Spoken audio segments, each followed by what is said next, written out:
Well,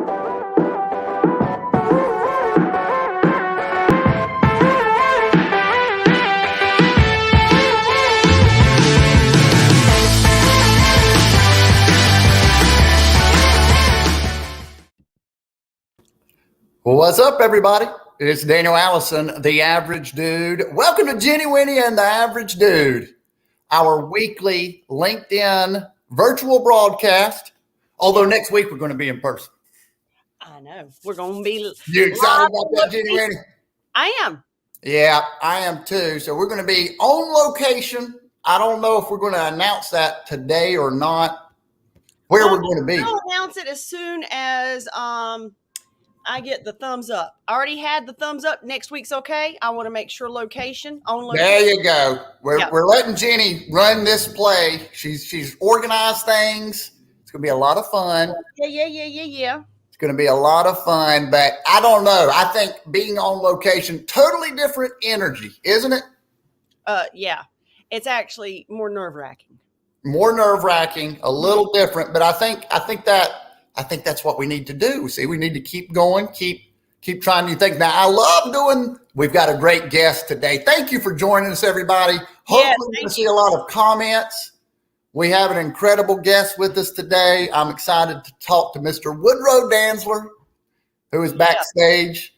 Bill Gruss, the suspense is killing him. He's talking about next week. Good, Bill. It should kill you. Oh, and you know what I'm going to do real quick? Hey, I want to give a quick shout out to Bill, who is an absolute monster when it comes to CrossFit. And he didn't tell me about it yesterday. I had to hear it from somebody else, but he just won a competition. So congratulations to Bill Gruss. So thank you, Jenny. I like having that live studio audience. It makes you feel a little better. Well, good job, Bill. I love to see it. Y'all. What are you doing, Jenny? I had to hardwire in, so I don't glitch or anything. I just realized I didn't have it. Yeah, I was telling my mother, your aunt, I said, Jenny's a little sensitive about the technology. She doesn't want the technology to go wrong, Yeah, well, I don't. There's nothing wrong with that. There ain't no sensitivity to it. I don't want it to go wrong. You don't want it to go wrong. I don't want it either. But see, next week, we're going to have to get our camera angles ready. We're going to have to, you got that? Are you good? Are you good for that, Jenny? I will be.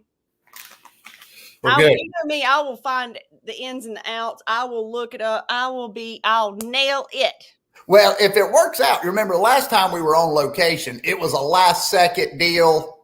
And that was tough.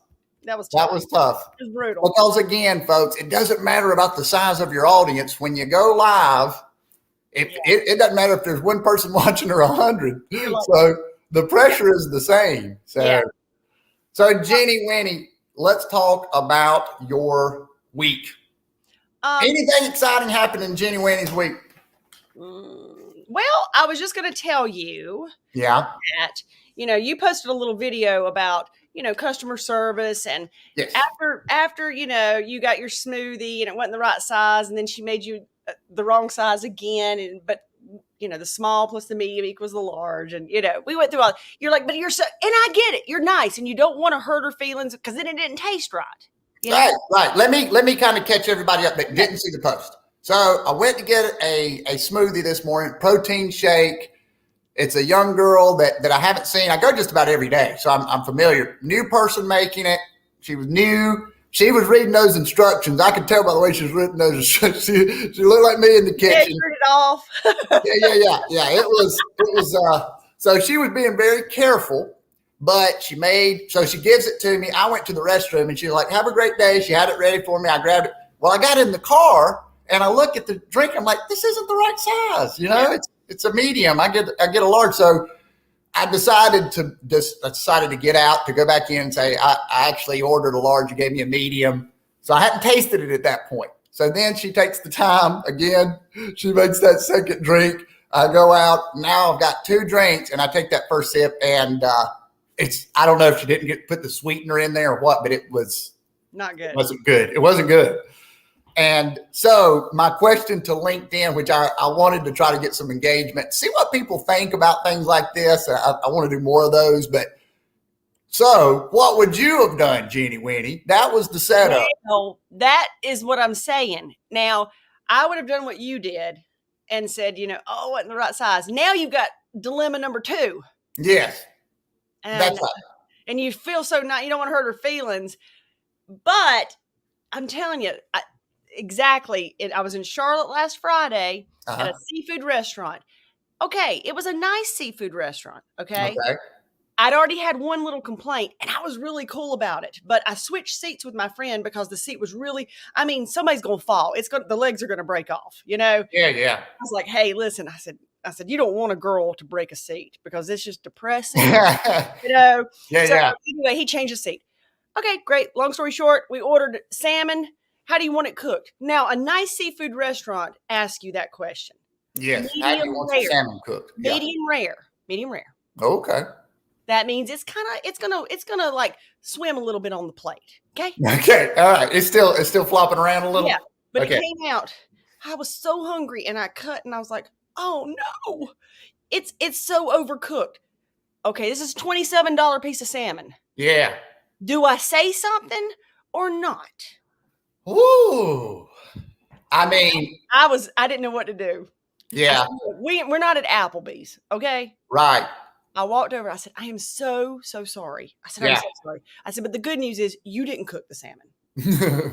Yeah. I said, it's just, hey, everybody came out. We're so sorry. We're so sorry. And the thing is, they want to get it right. They want to get it right. She wants to get it right. So I'd have went back in and said, God, you are going to hate me. Yeah. But I think maybe they wrote something down wrong for you. I know you're new, Okay, so now there have to be some folks out there. I hear you. Me and you think alike on those types of things. But I know that there's folks out there. I've been with folks to restaurants that are just the opposite. They want things exactly like they want them. Yep. They really enjoy, I guess, having a server that's at their beck and call. Right? I know. It's like, okay, I'm going to take advantage of this. Why? And I understand, you are paying for that experience. You want good service, but I think sometimes we probably are a little too nice about it. We're paying the money. They should get it right. We should be pleased. I try to tell myself that, Jeannie. I try to tell myself that too, but then I'm like, I'm sorry. I'm sorry. I hate me too. Because what people would tell us is that we're actually, we're not getting what we're going against ourselves, or they would say something. I know. Yeah. But hey, that's how we roll, Daniel. That's how we roll. And hey, if you're going to err on something, be too nice. If we're at this late stage in our lives. Yeah. At this late stage, speak for yourself. Come on. I'm just getting started. I'm almost to the, 50-year mark. At this point, I can't get mean. I'm just who I am. Now let me ask you something. So I hear, and I can probably vouch for, nice guys finishing last. Now, does that work for girls too? Do nice girls finish last? No. Well, no. Maybe I'm the one that needs to change then. So nice, and I'm like, thank you. Go right ahead. I think there's a nice balance there, though. In all seriousness, we're not over the top demanding. No. But you're also, you get what you pay for, and you speak when it needs to be said. So I don't think we're going to ever be over the top with that. No, so I agree. What else? What I wanted to say, I know what I wanted to say. So occasionally I'll do a LinkedIn video, and you're not sure if you want to post it or not, or if you're not sure if it either makes sense or whatever the case might be.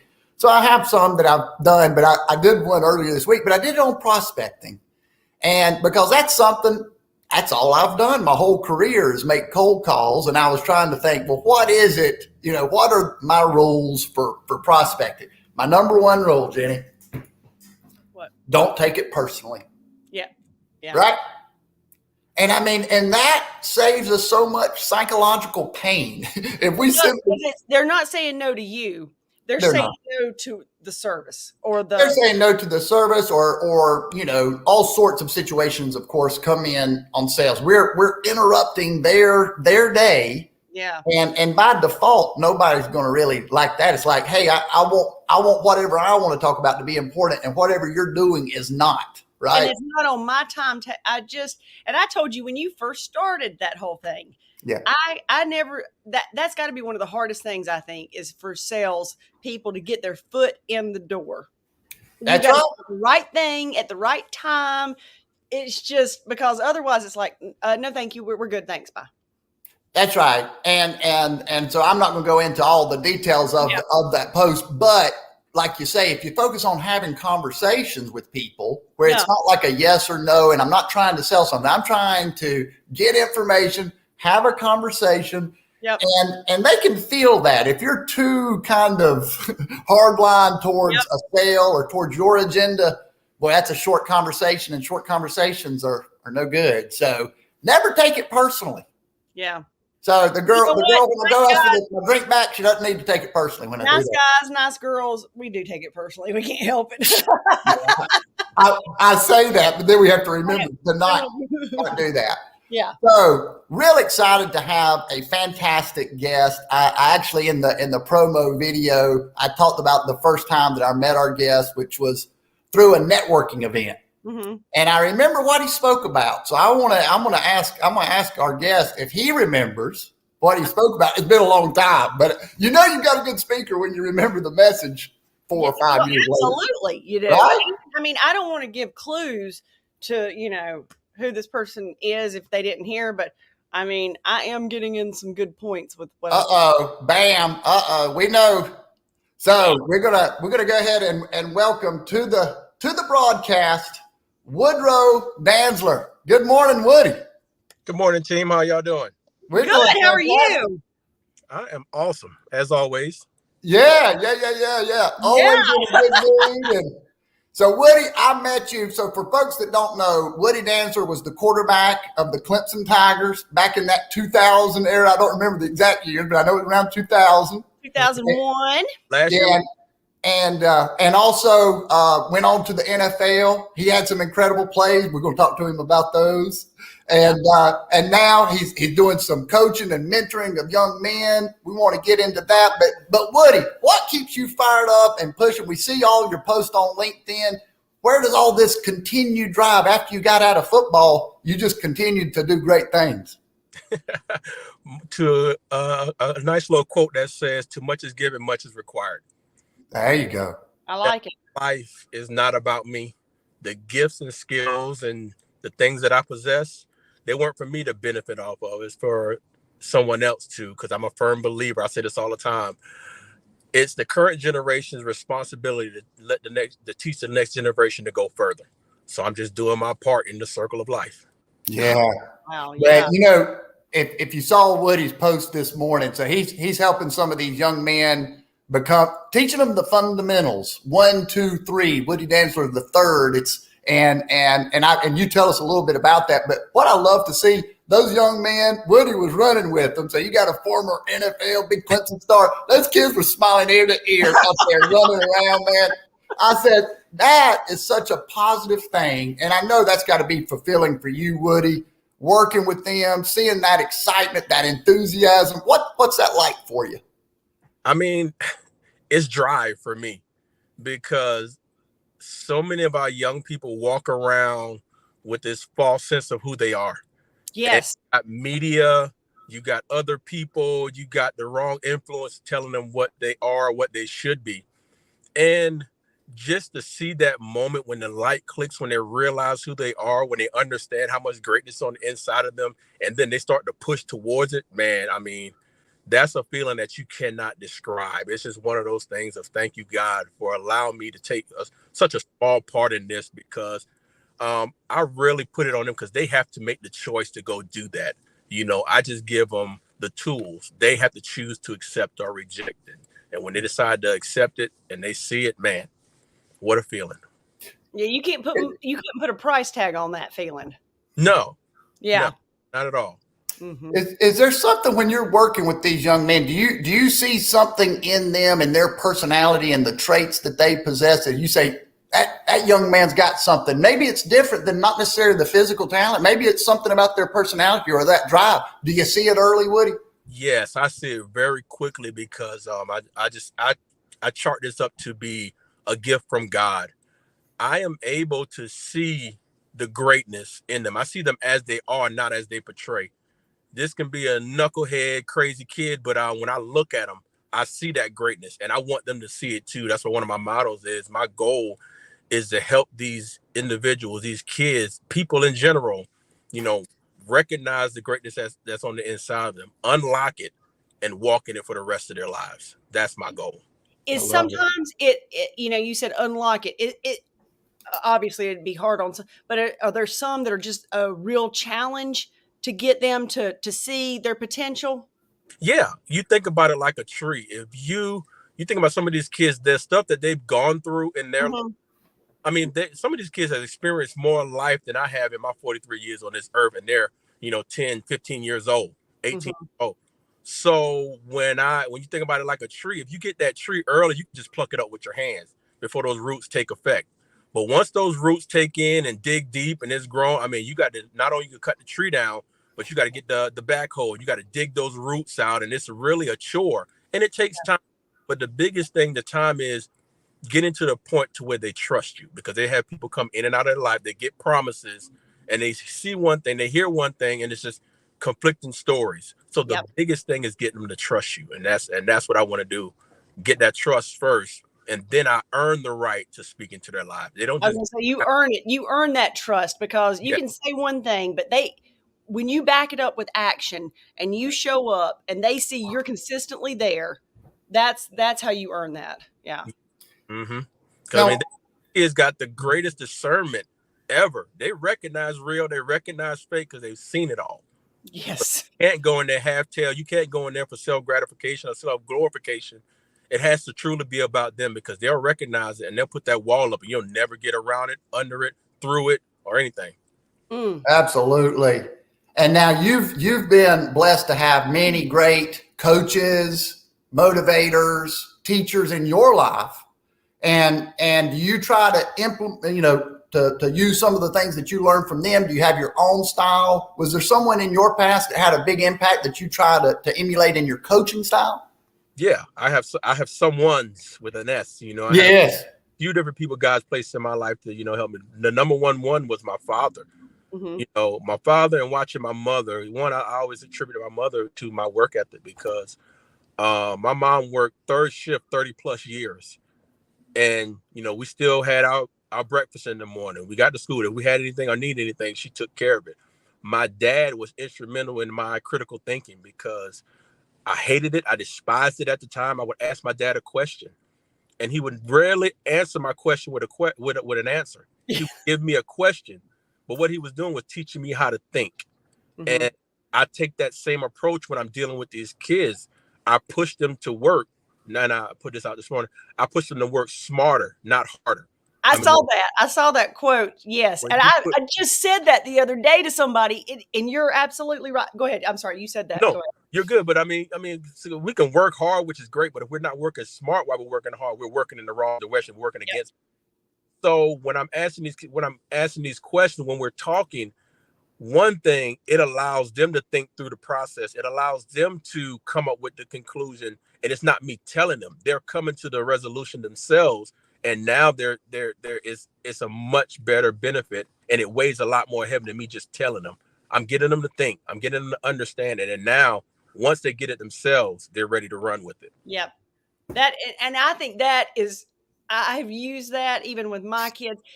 What you're saying is, well, what do you think I should do? Well, what do you think? What about this? What happened? Why do you? Then all of a sudden they've come to the conclusion that you wanted them to get to, but now it sticks because they came to it on their own. I didn't just say because I said so. Right.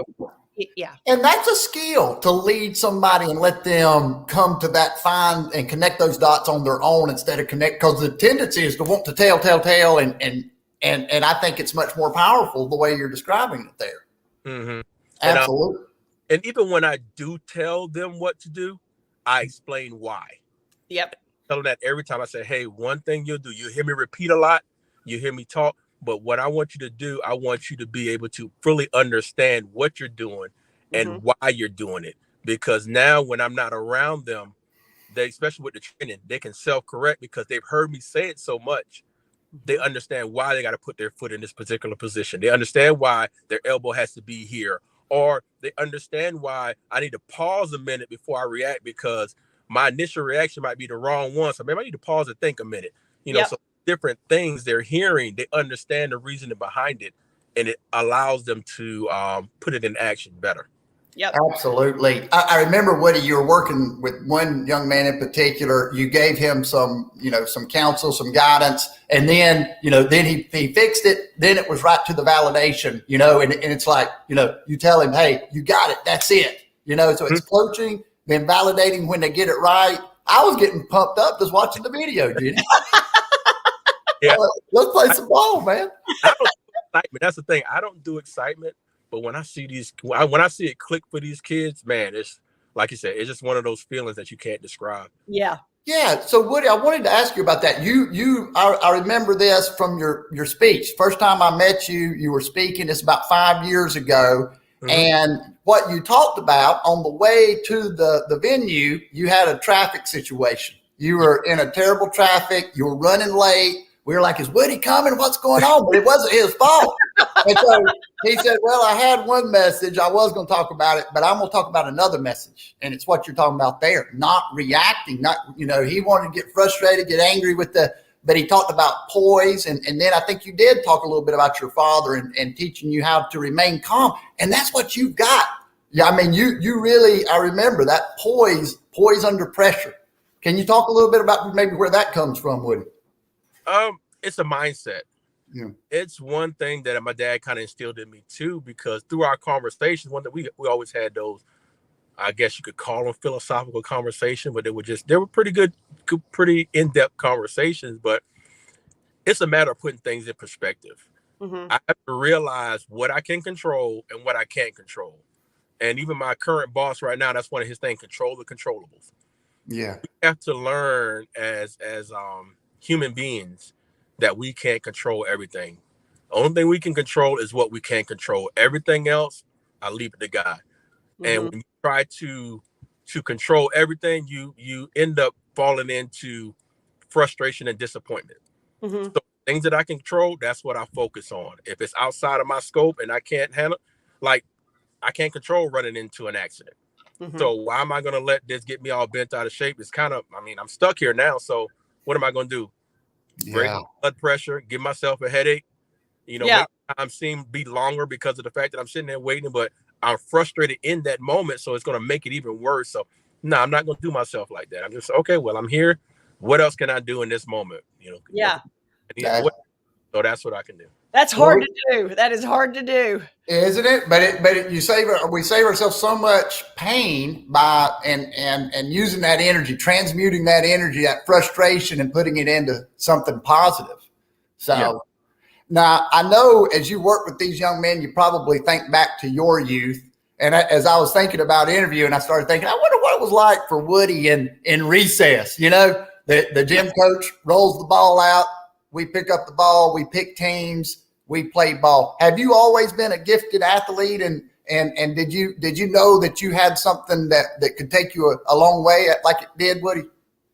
Honestly, no, because I was so naive as a kid. I just enjoyed the fun of things. Oh. So being out there with my friends running around. Yes, I know I was one of the fastest. Every time I got into a sport, I got my start in martial arts. Oh, yeah. Yeah, at a very young age, that's where all that discipline and balance and body control comes from, martial arts. That all comes from martial arts. And I was able to put that into football because now I can control myself. And I noticed that I was a lot further along than a lot of the other kids. So, yeah, I noticed it. But even in noticing it, it wasn't something that I just kept to the forefront of my mind. I knew I just went out there and did it and had fun. That was my main goal, having fun. Having fun.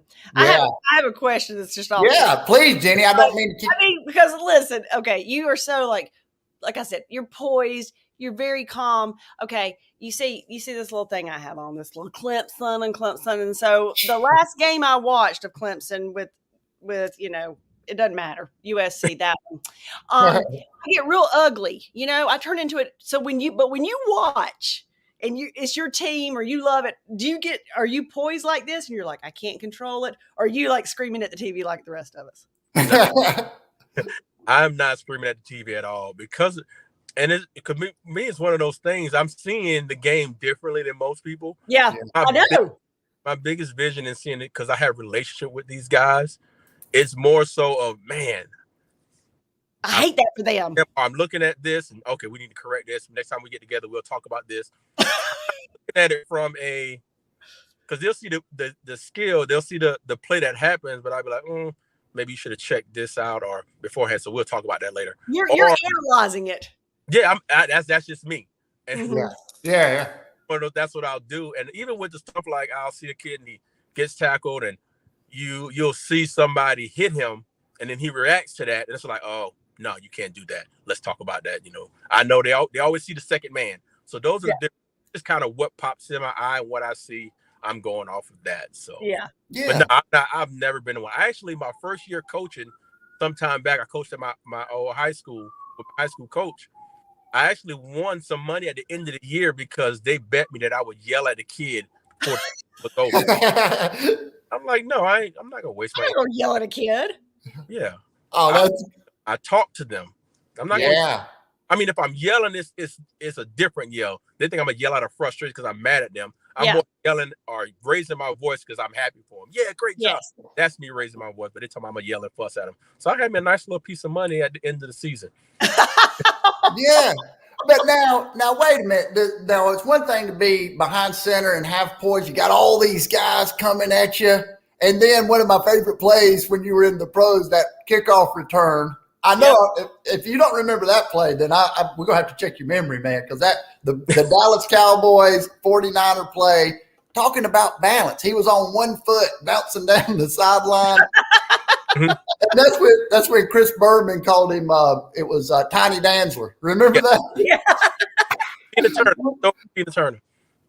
You remember that one, though, but you kept it. You kept it. Now, what's going through your mind when you get the ball on a kickoff return?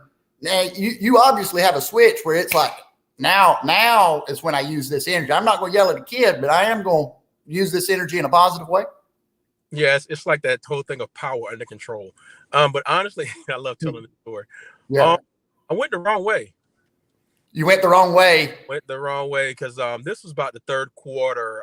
They started returns, read our returns. So when the ball was in the air, as soon as I caught it, I looked at their line. The play was designed to go to the left. And I see their whole team darting towards the left. My left, their right. Yeah. It's obvious that they knew. And I thought I saw a seam backside. So I went to cut back and it closed just as soon as it opened. So you asked me what I'm thinking. We had a coach by the name of Jerry Arizano. Yeah. He wasn't very mild-mannered. He was skilled with the human diction. I mean, when we got that, if you were wrong, he let you know how wrong you were in many different ways. And he was scripted with his words. So that. So when I cut back and I hit the hole and it closed and I got hit that first, I'm thinking to myself, I need to get some more yards so I don't get cussed out as bad. That's exactly what I was thinking. That's amazing. So it's not as bad. Hey. Exactly, because I know I'm going to get cussed because I went the wrong way. I know I was going to get in trouble when we were in the film room on Monday. So I just want to get some more yards so I don't get cussed out as bad. And then guys missed. They bounce off. I saw a seam open up. Cardinal sin. The kicker never tackles you, so I had to get him out the way. And saw two of my teammates kind of make a wall on that right side. I cut in behind them, stayed in bounds, and scored a touchdown. So the staying in bounds. I mean, all of your momentum was carrying you out of bounds, and then you just hopped on one foot. Maybe that's the karate coming out. You know, body control, keeping it. That's that balance. Yeah. Mm-hmm. But it's amazing how we're motivated. The different types of motivators, and he sounds like a face mask grabbing, screaming at you, and hey, you thought about him when you had the ball in your hand, so maybe it's a good thing. Right. Yeah? And the best part of it all, when I came back to the sideline, he met me right there and had this grimace on his face, and he said, "Do you even know which way it was supposed to go?" Yes, sir, to the left. He smiled and said, "Good job." Good job. You knew. He just wanted he wanted to make sure you knew.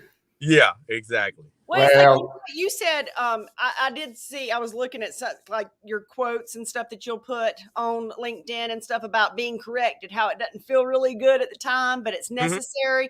That's right. But you can do it in a positive way, because to me, it sounds like you were one that like really builds up a kid for, I mean, you want him to know what he did wrong, but you also don't want to crush his whole spirit. I mean, that way he just can be the better, like I think you said, the best version of himself or something, you know. Yeah. That comes with understanding. And I stole this from Rich Rodriguez. When he first came in 1999 with Coach Bowden, he sat down and met with us as QBs. He said, I'm gonna tell you right now, I'm Dr. Jekyll and Mr. Hyde.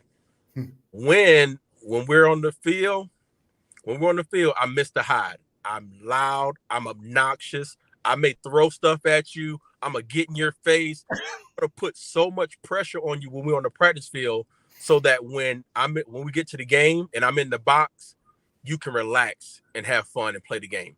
When we're in the meeting room, I'm Dr. Jekyll. I'm calm, I'm teaching, I'm talking.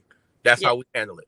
So when we're on the practice field and he yells at me, he fusses at me, he didn't cuss much. But when he yells and he gets in my face, I'm not taking it the wrong way, because he's already explained why he's doing what he's doing. Yeah. So I take it for what it is and what he explained it to be, and I'm good with it. So that's what it's about for me. If you can explain it, because if I understand, like a lot of these kids, if they understand it's coming from a good place. Now, it's still, in my opinion, there's still some lines that you do not cross. Yeah, I was about to ask you that. How do you implement it with the kids that you mentor and stuff? Do you let them know, hey, now listen, I might have to get a little, not, do you let them know, or do they expect that out of you? Or are you always pretty even keel? I'm pretty calm and even keel. I may sometimes, so when I'm with some of the kids, I may change the tone of my voice, but the volume of my voice doesn't change. Gotcha. Yeah. That I give them, and they'll realize, okay, let me calm down. So, but I'm not the one to raise my voice. I'm not the one to get loud. I can't think of one time in my entire life that I actually lost my temper. Wow. And that's not me. I won't take credit for that. That's just how I was built. Yeah. So. Well, hey, I tell you what, that saved you a lot of heartache, I'm sure. I mean, because that's typically not a good thing. But I did want to talk about, and it's something that's been on my mind. We see these big time college football guys and people go to the pros, and you wonder if they're really appreciating that moment and how cool it is. I mean, you got 80,000 people in the stands that all want to run down that hill. How do you remind do you think you really embraced that moment when you were there? And how do you help others maybe try to remind them, or is that even a thing? Live in that moment and absorb it. You know what I mean? And just like, do you now, hindsight, when you look back, you say, man, did I appreciate it like that? Well, I was always an appreciative kid. I mean, I realized, even coming from where I came from, we weren't rich, we weren't poor, we had what we had. So going into school, if I didn't have a scholarship, I wasn't going to college. Honestly, that's basically how. So I was appreciative for everything that I got. It's kind of how my parents raised me and how they taught me to be. But being out there, man, y'all find out really quickly that I am a transparent individual, because one of the things, even still to this day a little bit, I struggle with insecurities. So people don't understand that. You go out there, you have a great game, but then you're dealt with the pressure of having to do it again. Yes. So for me, that was something that would weigh on me heavy. So there's two things. Like I said, I'm a quote guy. So that's essentially manifests as fear. I'm afraid that I won't be able to duplicate what I just did. Or I'm gonna let that's the biggest thing. I don't want to let my teammates down. I don't want to let my parents down. So now I'm fearful. So either you do two things. You forget everything and run, or you face everything and rise. Yeah. Fear focused me in throughout the week. So I'm making sure that I'm studying, feeling like I'm supposed to. I'm listening to coach when we're going through the game plan. I'm asking the questions I need to ask to make sure I fully understand what we're doing. When we're on the field, I know that we do a lot of run. We do some running plays with the quarterback, and I got to be able to communicate. I got to be able to My goal was to be the most in shape person on the team. So what do I have to do to accomplish this? So when the game comes, I put myself in a position to fulfill my role on the team, to be that I need to be for my team. So a lot of people, they cave into that pressure, but for me, I'm different. It pushes me to focus in to do what I need to do to make sure it doesn't happen, and that's what I try to. And then that's the whole thing of mindset and thinking through these situations. Yeah, because I can see that I can see that fear. It's that expectation of, okay, I did it. I made it through here. It was great. And now I got to do it again. And that would weigh me down. But it sounds like you're like, well, if I go into it and I've given it 100%, then I didn't. I mean, you have to go into it with that mindset that it's like, I practiced, I listened, I did everything like I should have done. That's what it sounds like to me. Yeah. Yeah, exactly. Controlling the controllables. Right. What can I do? And I'm right there with you. When I feel that fear, like, oh, worry is worthless, right? I can sit here and worry about it. What can I do right now to whatever it is? What action can I take right now? And that, kind of use that anxiety, that fear, like you say, and use that as extra energy to do something. Yes. And so I think that's a big deal. What you got, Jenny? Oh no, it's so funny because we talk to so many different people, but everybody has the same feelings. Really, when you think about it, it's like, man, when you were speaking it, I was like, I know what he's saying. It's like, it's hard.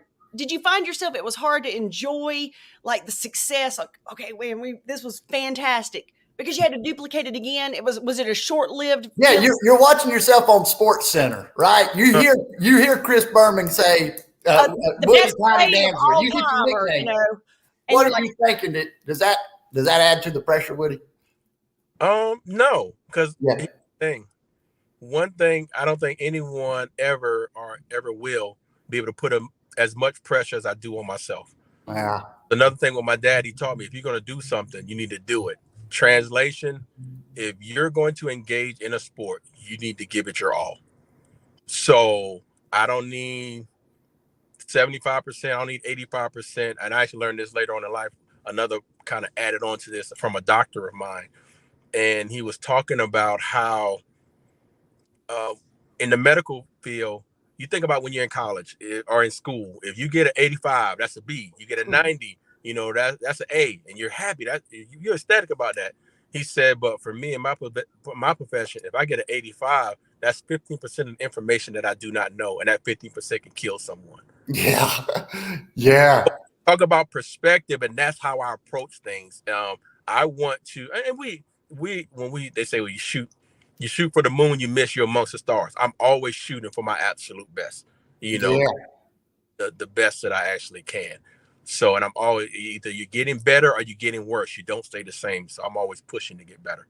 I can sense that. And I love to see it.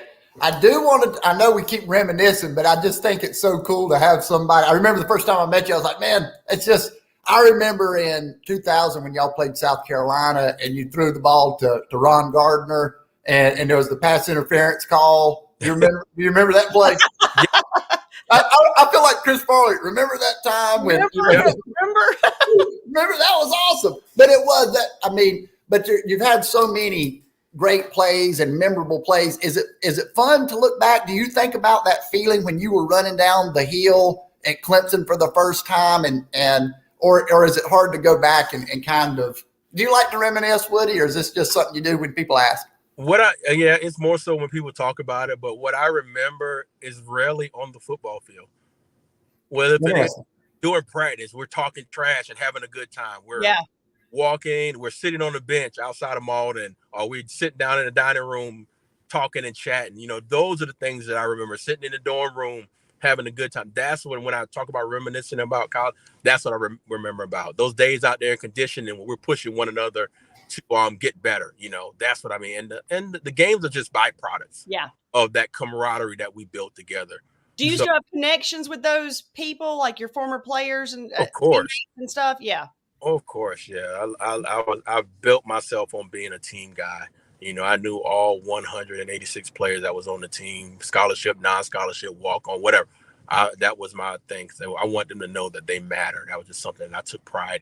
That's what I did. Yeah. Well, I want to talk about some of the leadership and different types of leaders. And this kind of goes into coaching and that sort of thing. I know you played for Bowden, but now we've got Dabo and what he's built there. What are your thoughts on Dabo's leadership style? Do you find it unique? What are your thoughts on his leadership style? It's unique to him, but it's not unique to great leaders.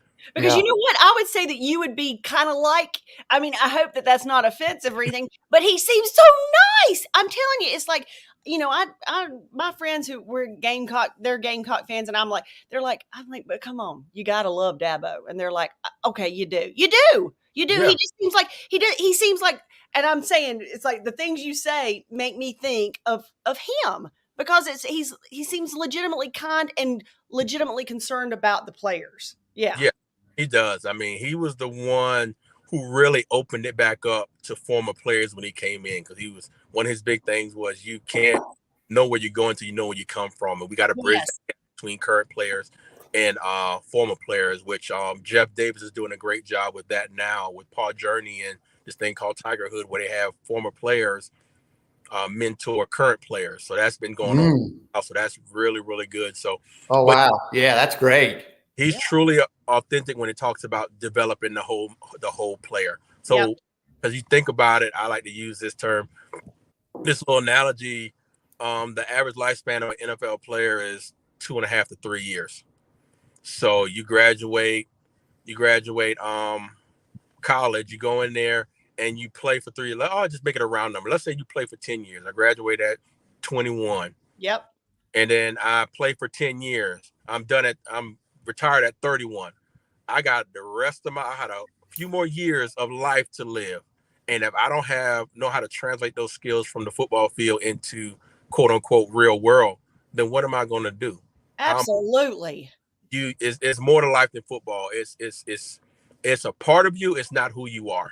Yep. And guys have to realize, and that's one thing that Jeff really is a stickler for, which is why I think it speaks to Dabo's character, why Jeff Davis was his first hire. Mm-hmm. And brought that Paul Journey and really developing the entire kid, because he got that 5th quarter program that really talks about life after football. So they're getting it off the field. They're developing the whole total man, which is why you see the graduation rate where it's at, the GPA records that they're setting, developing the entire man, not just the athlete. What is this belief? You hear Dabo talking about you got to believe. When you hear that, what comes to mind? Is that something that you kind of subscribe to, that belief in yourself? I know you mentioned earlier finding that greatness within. Can you speak a little bit to that? Yeah, I agree with it and I don't agree with it. And it's like this, because what happens is we've been, and I'll say this straight out, we've been in a lot of mess about this belief thing. Because the quote, you heard it, you probably quoted it. If I believe it, whatever I put my mind to, and I believe and I work hard, I can achieve it. Yeah. That's one of the biggest lies we could tell our people. You're right, though. Because I use this analogy. When I was growing up, and it's a true story, I was actually in a singing group. I wanted to be the next Michael Jackson. Uh-oh. So if you believe it, Woody, you can do it. Yeah, I believe that I worked hard, I practiced, and I believe, but guess what? I can't sing. So that's never going to happen. But here's the thing, when you recognize those gifts that you have and you believe in that and you work hard at that, that's it. That's the thing that you can make happen for yourself. It's not anything. It's the thing that you've been gifted with. And we've all been gifted with different gifts and purposes. That is true. Amen to that, brother. I mean, now I will tell you, I did a video here not too long ago on LinkedIn, but I was talking about similar to what you said. At recess, everybody wanted to be the quarterback. And I can remember I never wanted to be the quarterback because I couldn't throw the ball. I mean, I've got a terrible arm. Why am I going to be the quarterback? Now, I said in the video, and it's true, I wanted a quarterback that would throw me the ball, right? I'd like to run. So the belief thing, work hard but go towards where those natural skills, because everybody's got them, and everybody doesn't have the same skill. I mean, everybody. I mean, if you look at a football team, depending on the type of offense they like to run. And I think about sometimes that slot receiver, he's 5'9", he's got quick feet, great hands, but he's not an incredible athlete. There's athlete. I mean, he's a great athlete, but I'm just saying there's other guys out there that are bigger, stronger, faster, but he fits what is needed to help the team win. Right, Woody? Right. You got to find your niche. You got to find where you're supposed to be positioned. And when you get in position, it's like, I like to use the analogy. I like analogies too. I like quotes and I like analogies. Yeah, me too. So if my gifts, if I'm a baseball player and I'm a catcher and all my gifts are being thrown over home plate, if I'm in right field and my gifts are being thrown over home plate, I'll never catch them because I'm out of position. So in position to get what I have so I can go be great at it. That's so true. Yeah. And do you, like, with the kids that you work with, they all want to be number one, I mean, that's a kid's mentality. They want to be the best, the first. Do you like help them see what it is their gift is, what they're good at, and that they're needed? They're just as much a part. Oh, yes. Yeah. You got to open their eyes, because right now every kid wants to be in the NFL, wants to be in the NBA. That's the goal. You know. So you gotta bring them down to reality. Don't quench their fire. Take that fire, and if need be, transfer it to something else. Yeah. But you don't want to quench it. You just want to be able to move it if we need to. It's kind of like when Michael Jordan quit and played baseball. We realized that wasn't his gift. Right. Yeah. I mean, really, it's like Michael Jordan. Yeah, but you can't play baseball. And Woody can't sing, so he's never going to be Michael Jackson. So I bet he still does, though, occasionally. When nobody's around, he tries to break out that Michael Jackson. Is that They're like, look at Coach Woody. Dancing in the dark, like Bruce Springsteen. That's it. Now, let me ask you this. I know you've had a lot of kind of success at different levels, right? You're at, we talked about recess, we talked about Little League. I'm sure you did well. You got the scholarship. Now we're going from high school to college. And I think sometimes that can be surprising because we only think that we might be good at something until we see how many more people are good at it too, right? Right. And so then you made that step again. Can you talk about that evolution of talent and kind of how you progressed through the ranks and how you dealt with seeing how many talented people are out there? The humbling aspect of it too. Yeah. Yeah, because again, my biggest motivator is not letting my team down. And my first team was my family. And even to this day, my biggest motivator is my 2 girls. If I don't do what I'm supposed to do, I can't take care of them like I'm supposed to. So the whole thing of I'm satisfied, but I'm not satisfied. Mm-hmm. So I'm always looking to get better. How can I get better? How can I grow? How can I improve? Is this a strength of mine? If not, I need to make it something like a strength, but also continue to push. So that's what it is. That's how I continue to move forward, by surrounding myself with the right people. Because I learned this. I was watching a tape or video of Warren Buffett. Not Warren, Warren Buffett. Yeah. He was saying, and this is what we do. We talk about making weaknesses. He says, everyone thinks I'm so smart. Yeah. He said, I'm not. He put his hand up and he just said, I know about this much. This is how much I know. He said, for everything else, I hire people. Yeah. People get outside of their lane and they try to do too much, and that's not where their giftings are. So you got to recognize where those giftings are and stay in that lane. If there's some other thing bring into it that complement it, that's great. If you can build up some other skill sets, that's even better. But for the most part, you got to find your lane and you got to work that lane. And that's what I did. Sports is one of those things. But again, that was just an avenue to get me to where I am now. To the next place. Yeah. Exactly. Sports wasn't my thing. These kids growing up now, I just mentioned it earlier, they want to go to the NFL.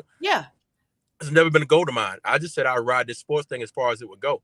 Oh, that's interesting. Yeah. That is amazing. And you are so right, because it's like, listen, Woody's like, I know I'm right. I just said it. But, but I mean, the people that we've talked to, they say exactly what you just said. And it's true, because I try to take on everything. But if you get somebody that knows how to, let them do it. And that's so true. Daniel's even said it. You surround yourself with the people that can help you go forward. It's like, you can't do it all. Woody's not going to be the best at everything. So get this person that might know it. Get this person that might know it. Yeah. Another quote. Absolutely. Smartest person in the room. Your room's too small. Yes. Oh, that's true. Room. Yeah. See, I can always stay put. Whatever room I'm in the right room. Daniel's always in the right place. I don't feel like I ever have to move. Right. So, well, Woody, this has been fantastic. I wanted to reminisce a little bit, talk about your playing career and some of the lessons learned there. Can you talk about what you're doing now, some of the things that you've learned from being an NFL player and sports, and how that kind of transitions over into the business world and sales and that sort of thing? Speaking, you're a great speaker. Yeah, that what I've learned, like I said, that I had to learn that those skills transferred over. Yeah. There's a reason why a lot of people look for athletes, because some things you just can't teach. You can't teach. I mean, you can try to teach discipline, but you really can't teach discipline that you can when you get it from sports. People come from a sports background, they're disciplined. They know how to diversity. They know how to push through the pain. They know how to, really seek after being better. They can handle disappointment because of the mindset that they have. And those transfer over into the business world. And that's what if I don't know how to do it, I keep working at it till I get it. Those types of things, that tenacity that sports brings to the table. And that's what I learned. And once I learned that, I use an example of when I started my business. I procrastinated for so long because I'm trying to get everything right. Yes. To get it done. And I didn't feel like I knew enough. And then started an LLC. And I just said one day, I said, let me look. I looked it up online. You go online, you fill out a form, you pay $125, and you got an LLC. So I wasted years. Me and you, we're like peas and carrots. I did the same thing. I'm like, I can do this. Yeah. Look it up. Look it up. And that's the thing. And that's one of my quotes. My daughters ask me a question, look it up. Yeah. Woody, I feel like we just had a moment here, because that's what I told my daughter. I'm like, Google it. I mean, you can find out anything, and that's it. You are so right. Yeah. So, and that's what it was for me. Just being able to do that. Yes. Has really helped me out tremendously. Oh. Yeah. Lots of skills that I'm sure you learned there through your sports career, all those great coaches. One of the things I was thinking about, so as a quarterback, sometimes you call an audible, right? So you've got the head coach, he's got a play in mind. You got 80,000 fans looking at you. You go up and you see something that's a little bit different, similar to that kickoff return, but you see something in the defense and you have to change what the boss has called, right? Mm-hmm. Is there times in your business career that maybe he's going to trust you to make that call? What's that like, calling an audible in sports and in business? Well, it's the same as in anything else. You have to have the right information. Yeah. You have to know both sides of the ball, both sides of the discussion, so to speak. So it's all about preparation. And that's I prepare myself properly. That'll give me the ability to recognize, hey, I might need to change here, or I need to stay with what the original play was called. So preparation is key. Seeking understanding is the biggest thing. So many times we'll take in information and we'll be taking in the wrong information. So that's what it really boils down to, because there's a lot of, you mentioned it, you can Google it. There's a lot of information out there, but how do you determine if it's the right information? Right. From understanding and really breaking down the information to a place to where you can understand it and know where it applies. That's one of my things with sometimes with the school system, because they're giving these kids a lot of information, but they're not teaching them applicational knowledge with that information. Yeah. Amen. Now, it's funny you say that. Something I've been thinking about here recently is, I want to see the word problem, not the equation, right? I want to see applied mathematics. I want to hear, instead of the lesson, I want to see what happened. How was that principle applied, right? And a real world experience, to me, that's such a better teacher, because we hear a lot of the same kind of things, but when we can tie that to a real world experience, man, that really sets it in.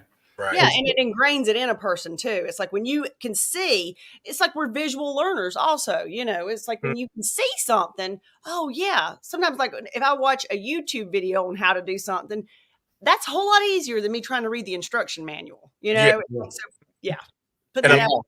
do is it's just understanding a concept. Yeah. Like I had one of my kids, a real life conversation we had. He said, "What do you do with algebra or trigonometry? You know, I'll never use this in life." I said, "You know, how do you know?" He said, "Because you think about it, when am I going to take something and plug it into here?" I said, "But here's the thing: you got to realize, you may not use that, but you got to understand what it does. It teaches you how to think. It teaches you how to problem solve. It teaches you how to critically think through situations to be able to come up with a viable solution for the situation that you're in." That's it. Yes. Get that from it. Like I said, I may not ever be plugging in stuff into these formulas, but the skill that comes with knowing which formula to use, where to put which figure where, that's all a part of the concept and the process of understanding. And that's how I apply it to life. I may not use that particular deal, but the critical thinking, the problem solving, that's all about. And that's the concept that we got to grasp. And I don't know how well that's being translated. Yep. I agree with you there. Now, one final question, Woody, unless Jenny's got something. Oh, no. I was just taking it all in. I was like, listen, Woody, you tell that kid I was, I guess, 46. It was 2 years ago. But I finally used the Pythagorean theorem in real life. Wow. Oh, wow. Thank you. It came to me. We were building a porch and I said, we got to make sure it's square. And I was like, wait a second. A squared plus B squared. A squared. I love it. Yes. And I used it. I was like, thank you. That was it. That's funny, Jenny. Well, my question, Woody, is what are you excited about? Yeah, we talked about you're always looking to grow. You're either slowing or growing. I love that saying for myself. Yes. What's next? What are we excited about moving into next year? I'm just excited about growth. I'm excited for the future. And like I said, one that does excite me much, but when I look, I got a different perspective than a lot of people. When I see things and I see situations, they call it a glass half full kind of, glass half empty, glass half full. I'm more of an overflow type person. There you go. I'm seeing the overflow of the potential of what can be. Yes. So I'm pushing for that to happen. No matter what the situation is, I'm finding a way to get that, quarter of a glass full into the overflow. And I see that and I'm pushing to make that a reality. So that's what I'm excited about. That's why I love working with these young people, because I see the overflow in them ready to come out. I just got to get them to recognize it. Oh, that's amazing. Yeah. I think that got me pumped up. I agree. I'm ready to grow. I'm ready to do something. Well, we got to go for an overabundance. Don't go halfway. If we're going to be positive, let's be delusionally optimistic, delusionally positive, and make good things happen. Oh, that's right. Yeah. I like Grant Cardone says, make that fire so hot, so big that people can't look away. It's a bright for everybody, right? I mean, we can't go wrong with that kind of positivity. But this has been great, Woody. I can remember 5 years ago, man. I was excited to talk to you. Here we are again. We've come full circle. It's been great, man. Thank you for joining me. Pleasure. Thank you so much. Thank y'all. I really appreciate it. We got to do this again. Absolutely. All right. Have a great day, my friend. You too. Bye-bye. See you, everybody. Have a great week. Yep. Bye-bye.